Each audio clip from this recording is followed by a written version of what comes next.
അയ്യോ കടുക് പോയിന്ന് പറഞ്ഞല്ലോ മോളെ. നീ എന്ത് പണിയൊക്കെ ചെയ്യണേ? കടുക് തൂവല്ലേ? കടുക് തൂവിയ വഴക്കുണ്ടാവും. ആ ആ കാത്തമ്പായിയോ ആണോ? ഇല്ല പോയിട്ടില്ല. തുറന്നില്ല, ഭാഗ്യത്തിന് മുഴുവൻ തുറന്നില്ല.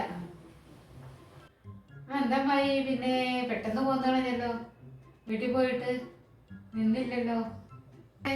ഞാനേ ഇപ്പൊ ഇങ്ങോട്ട് വന്നേ ഉള്ളൂ. അതൊന്നുമില്ലെന്നേ. ഞാന് അവിടെ വാണിയായിട്ട് ഒന്ന് രണ്ടു ഒന്ന് തെറ്റി, വഴക്ക് ശരിയായില്ല. അപ്പൊ അതുകൊണ്ട് ഞാൻ ഇങ്ങോട്ട് പോകുന്നതാ.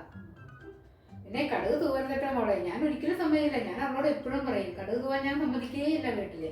കടുക് തൂവി കഴിഞ്ഞാൽ അപ്പ വഴക്കുണ്ടാവും. അതുകൊണ്ട് ഞാൻ സമ്മതിക്കില്ല കടുക് തൂവാൻ. ആ പിന്നെ കുറച്ച് ദിവസം ഗുരുവായൂരായിരുന്നൊക്കെ കേട്ടു. ആ ഗുരുവായൂർ പോയി. ഗുരുവായൂർ പോയി. അത് മറ്റേ വേണുമായിട്ട് അവൻ വന്നിരുന്നു. അവൻ വന്നിട്ട് വീട്ടിൽ ഭയങ്കര ബഹളമായിരുന്നു. അവൻ വന്നു കഴിഞ്ഞിട്ട് അവന് ഇങ്ങനെ ഒന്ന് രണ്ടൊക്കെ പറഞ്ഞ് എന്തൊക്കെയോ പറഞ്ഞു. എനിക്ക് പിടിച്ചില്ല, നല്ല വഴക്കായി മാറി. പിന്നെ ഞാൻ വീട്ടിലേക്ക് നിന്നില്ല, അങ്ങോട്ട് പോയി, ഗുരുവായൂർക്ക് പോയി. എന്തായാലും ഞാൻ ഇനി 2 ദിവസം കഴിഞ്ഞാൽ പോകുള്ളൂ മോളെ വീട്ടിലേക്ക്. നീ ഇപ്പം ചെന്ന വീണ്ടും അവിടെ വഴക്കാവും. അതാ. കടുക് തൂവാതെ നോക്കണേ മോളെ.